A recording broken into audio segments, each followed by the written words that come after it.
Hello दोस्तों, आज हम लोग पढ़ने वाले हैं एकदम केमिस्ट्री का बेसिक कॉन्सेप्ट। अफबाउ टेबल से इलेक्ट्रॉनिक विन्यास कैसे निकाला जाता है उसके बारे में हम लोग जानेंगे।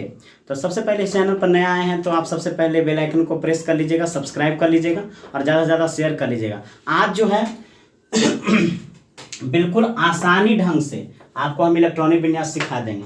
आप ध्यान से सिर्फ खाली देखते रहिएगा। इलेक्ट्रॉनिक विन्यास आपका इतना इम्पोर्टेंट है कि आपका क्या है कि आपका केमिस्ट्री का मेन जड़ यही है। और मेन जड़ जैसे क्या है कि इससे आप बॉन्डिंग बना सकते हैं, वैलेंसी का ज्ञान हो सकता है, आप रिएक्शन करवा सकते हैं। ये सारा कुछ यहीं से बेसिक है। इसके पिछले वीडियो में हम बेसिक बता चुके हैं, धातु अधातु धातु कैसे पहचानेंगे वो सब सारा कुछ आप जाके देख सकते हैं भी। चलिए, तो ये देखिए आपका हो गया अफबाउ टेबल। इसमें सब सेल होता है, एस पी डी एफ होता है। एस में अधिकतम इलेक्ट्रॉन 2 होता है, पी में अधिकतम 6 होता है, डी में अधिकतम 10 इलेक्ट्रॉन होता है और एफ में अधिकतम 14 इलेक्ट्रॉन होता है। और आपको याद रखना है D4 कभी नहीं होगा और D9 कभी नहीं होगा। जहां पर भी D9 और D4 आएगा तो समझिएगा गलत। इसके अलावा और भी F13 का जो नहीं होगा और F आपका जो है 6 का जो नहीं होगा। यानी कि अधिकतम F में 14 होता है तो 14 से 1 कम का जो नहीं होगा और 1 आधा से 1 कम का जो नहीं होगा। यानी 1 आधा 7, 7 से 1 कम 6 का जो नहीं होगा। और D में अधिकतम 10 होता है तो 10 के आधा से 1 कम का जो नहीं होगा और 10 से 1 कम का जो नहीं होगा। तो ये अभी हम आपको बता देते हैं। चलिए, तो पहले हाइड्रोजन एक कप करके देखिए, ये भरेगा। हाइड्रोजन के हम देखिए एजी से शुरू करेंगे, बार बार हम यहाँ से शुरू करेंगे। 1s और एस में अधिकतम 2, तो एक कव करके भरेंगे। एक कव करके मतलब आप ऐसे समझिए, जब आप पंखत वगैरह में खाने के लिए जाते हैं, पत्तल जब लग जाता है तो ऐसा नहीं कि एक के बार आपको एकदम 20 पूड़ी देता है कि एकदम आप मोटा आदमी हैं, ये 20 पूड़ी खाएगा, 20 रसगुल्ला खा जाएगा। ये लंबा आदमी है तो वैसे स्थिति में इसका 30 पूड़ी खाएगा ही, ऐसा नहीं देता है। कोई छोटे वो बच्चा है तो उसको चलो भाई एक पूड़ी खाएगा, तो ऐसे ऐसे करके नहीं देता है। वो पहले पंगत को जोड़ता है, 2 पूड़ी दे देगा। फिर जब खा लीजिएगा तो उसके बाद से फिर से आपको फिर से चलावे लाएगा। फिर जितना आपको इच्छा करेगा, 2 चाहिए, 3 चाहिए, 4 चाहिए, उसी ढंग से जैसे आपका पंगत में चलाया जाता है, खिलाया जाता है, ठीक उसी प्रकार से जो है इसमें भी आपको हर कुछ भरना है, उसी ढंग से हम भरेंगे। तो देखिए 1s1, एक से ही इसका परमाणु संख्या पेट भर गया है तो 1, और क्वांटम संख्या 1 अलग है तो आप इसको 1 ऐसे कीजिए। उसी ढंग से जैसे हीलियम है तो हीलियम के परमाणु संख्या 2 होता है तो इसको हम कजे शुरू करेंगे, यहीं से शुरू करेंगे तो 1s2 हो जाएगा। अब ये हीलियम डुप्लेट पूरा करता है, 2 ही पूरा करता है तो 2 हो जाएगा। उसके बाद में आपका होता है लिथियम, और लिथियम के परमाणु संख्या कितना होता है तो 3। फिर यहीं से शुरू करेंगे तो हो जाएगा 1s2 और फिर एजा पर देख लीजिए आगे बढ़ेंगे तो हो जाएगा 2s1। एस में अधिकतम 2 होता है, 1 डालेंगे तो ये आपका हो जाएगा। तो ये देखिए क्वांटम संख्या 1 अलग है तो 2, ये देखिए 2 अलग है तो एक और ऊपर वाला जो है 1 अलग से लिखाएगा तो 2 1 ऐसे लिखाएगा। कार्बन के परमाणु संख्या 6 होता है तो हम यहीं से शुरू करेंगे तो 1s2 देखिए हम करेंगे, फिर एक में आएंगे 2s2 करेंगे, एस में अधिकतम 2 भरेगा।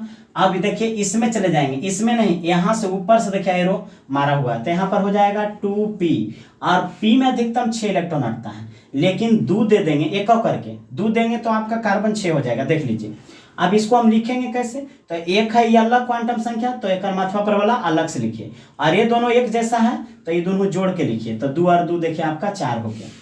उसी ढंग से यदि जो हम ऑक्सीजन के करने के लिए जाए तो ऑक्सीजन के लिए क्या हो जाएगा 1s2, फिर एजी से शुरू करेंगे, फिर इसमें आएगा तो कौची हो जाएगा 2s2, फिर इसमें कितना हो जाएगा 2p4।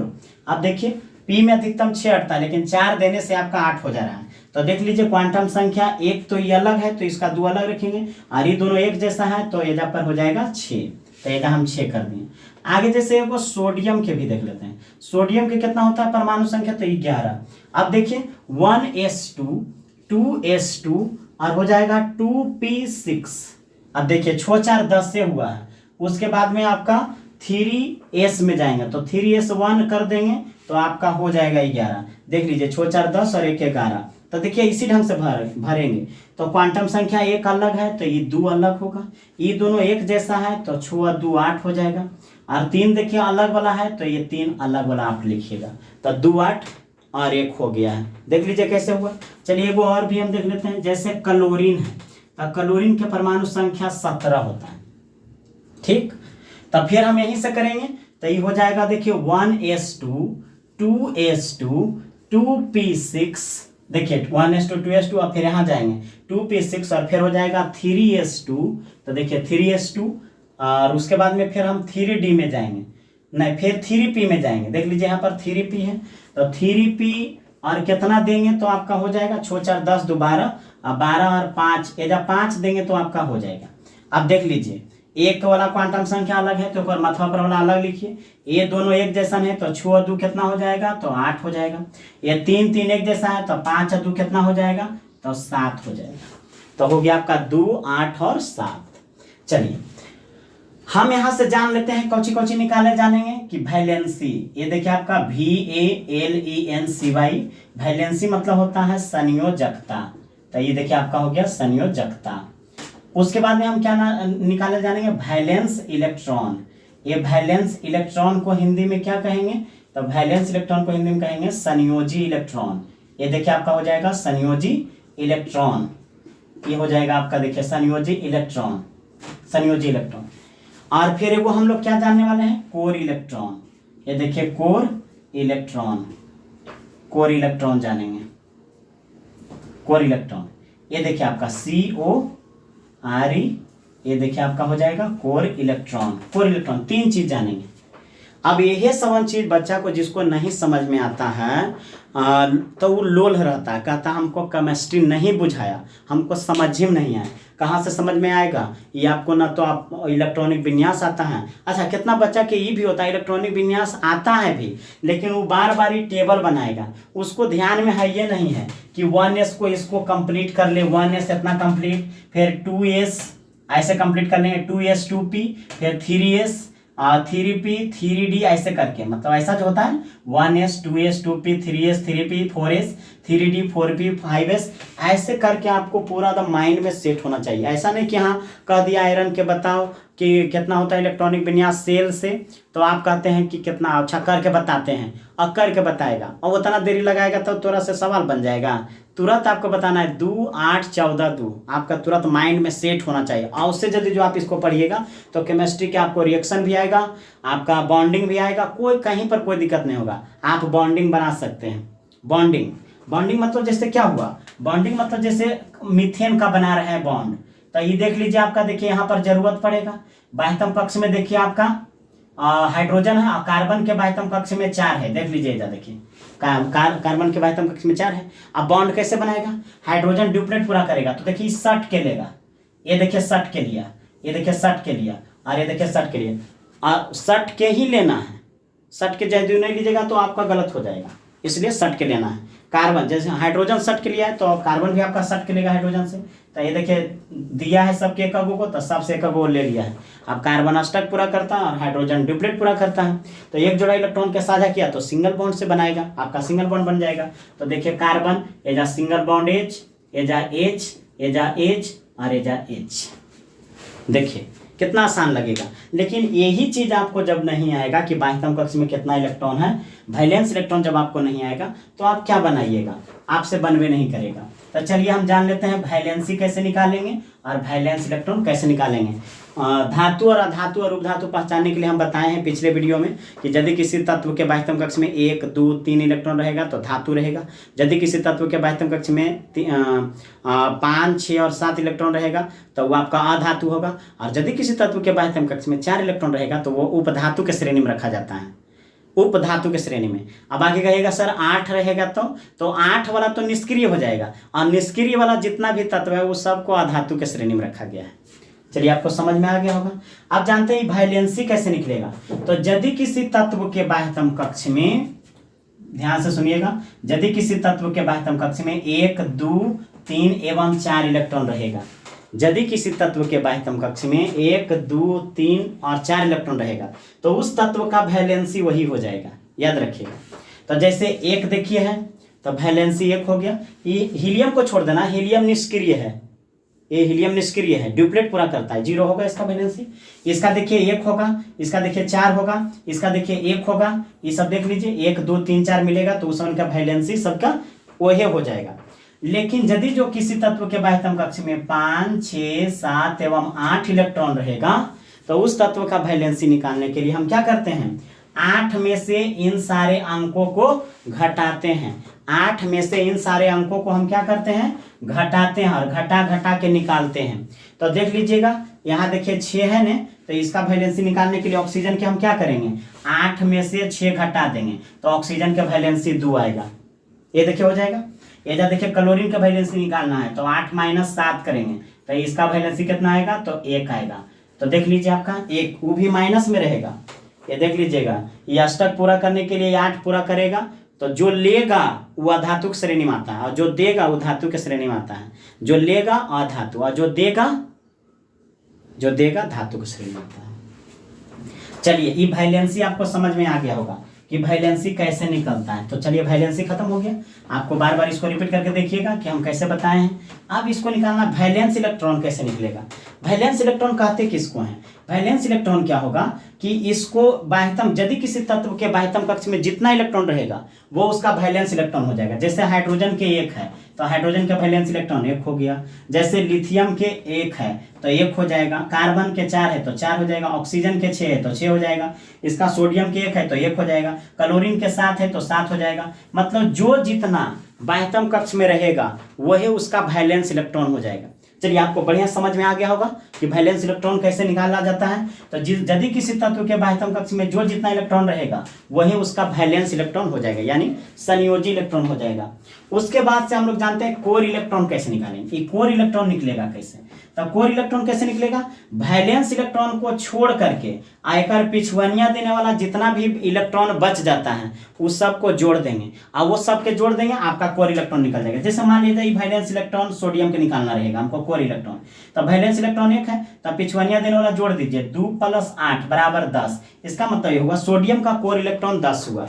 उसके बाद में क्लोरीन 17 निकालना है तो ये वैलेंस इलेक्ट्रॉन 7 हो गया, एक पिछुआनियां देने वाला जोड़ दीजिए तो 2 + 8 = 10। इसका मतलब ये हुआ कि क्लोरीन का जो हुआ ये कोर इलेक्ट्रॉन 10 हो गया।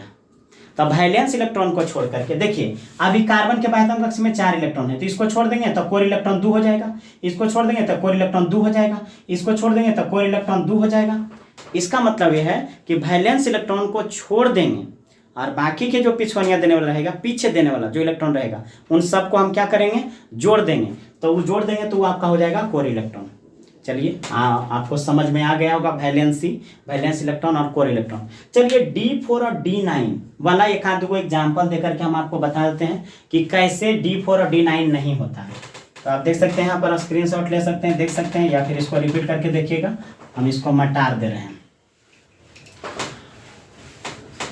चलिए अब हम देख लेते हैं आपका अगला चीज हम क्या देखेंगे, D4 और D9। यही था कि D4 और D9 कहीं पर ही नहीं होना चाहिए, D4 और D9। तो चलिए हम क्रोमियम के ले लेते हैं, क्रोमियम 24 और कॉपर 29 के हम बना के दिखा देते हैं। बाकी सब जो भी आएगा आपको उसी बना लेना है। तो यहीं से शुरू होगा अबाउट टेबल में 1s2, फिर इसमें जाएंगे तो हो जाएगा 2s2, फिर इसमें जाएंगे तो हो जाएगा 2p6, फिर हो जाएगा 3s2, तो 3s2 हो गया। उसके बाद में जाएंगे तो हो जाएगा 3p6, तो 3p6 हो गया। फिर जाएंगे तब 4s2 हो जाएगा और फिर हो जाएगा 3d4। देखिए 3d4, 4s2 के बाद हो जाएगा 3d4, तो 3d4 हो जाएगा। उसके बाद में देखिए 1, ये एक अलग वाला है तो 2 अलग से रखिए। ये दोनों एक जैसा है तो इसको जोड़ के रखिए, 6 2 8। ये 3 और 3, तो 6 4 10, 10 और 4 14।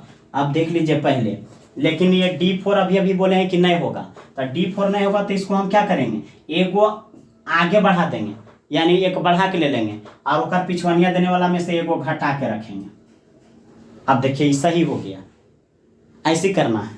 D9 यदि जो रहेगा तो D10 कर लेंगे, ओकर पिछुआनियां देने ये सही आएगा और ओकर पिछुआनियां देने वाला से घटा लीजिएगा, आपका हो जाएगा। तो चलिए ये 6 2 8 हो गया, 3 वाला जोड़िए तो 6 2 8, अब 8 और 5 13, और फिर 4 वाला देखिए ये अलग है तो 1। देखिए क्वांटम संख्या से हम कैसे जोड़ करके लिखें, तो 2 8 13 1। अब इसका बाह्यतम कक्ष में 1 इलेक्ट्रॉन हो गया, अब बाकी कोर इलेक्ट्रॉन एक पीछे वाला जोड़ दीजिएगा तो ये कोर इलेक्ट्रॉन हो जाएगा। अब वैलेंस इलेक्ट्रॉन भी इसका 1 हो जाएगा, वैलेंसी भी 1 हो जाएगा। देखिए निकल गया। चलिए वो हम और कॉपर के करके दिखाते हैं।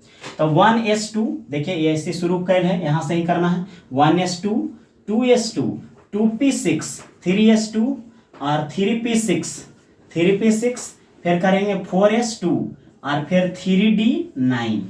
अब देखिए यहाँ पर 6 4 10 तो 12 12 8 12 8 20 20 9 29 हो गया। लेकिन देखिए D9 फिर आ गया, तो D9 आ गया तो इधर पर हम क्या कर देंगे, एक बढ़ा देंगे, D10 करेंगे, आकर पिछवनिया देने वाला उसमें से एक घटा लेंगे। देखिए हो गया, एक पीछे देने वाला में से हम क्या कर लेंगे, एक हम क्या कर लेंगे, घटा लेंगे। तो एक जब हम घटा लेंगे तो क्या हो जाएगा, तो हो जाएगा 1s2 2s2 2p6 3s2 3p6 4s1 और 3d और 10। तो आप देखिए इसको जोड़ के लिखिए, क्वांटम संख्या ये 2 हुआ और ये दोनों एक जैसा हुआ, तो 6 और 2 कितना हुआ, 8 हुआ, और 3 6 2 8 8 और 10 18 हो गया, और फिर 1। अब देखिए कॉपर के वैलेंस 1 हो गया, वैलेंस इलेक्ट्रॉन भी 1 हुआ, और कोर इलेक्ट्रॉन इधर जोड़ेंगे तो 28 हो जाएगा, कोर इलेक्ट्रॉन निकल गया। अब देख लीजिए इसी ढंग से आपका सब बनेगा। जैसे आपका AG47 है तो आप 47 के भी करिएगा तो आपका इसी फॉर्मेट में आएगा। D9 जहां पर मिलेगा तो D10 कर लीजिएगा, और पीछे देने से आपको घटा लेना है। बाकी जो भी आपका मॉलिब्डेनम मिलेगा, बीच में जो भी आपका तत्व मिलेगा वो आपको सब इसी प्रोसेस से बन जाएगा। आपका टोटल के टोटल तत्व का आप इलेक्ट्रॉनिक विन्यास कर सकते हैं, इसमें किसी प्रकार की कोई दिक्कत नहीं होगा।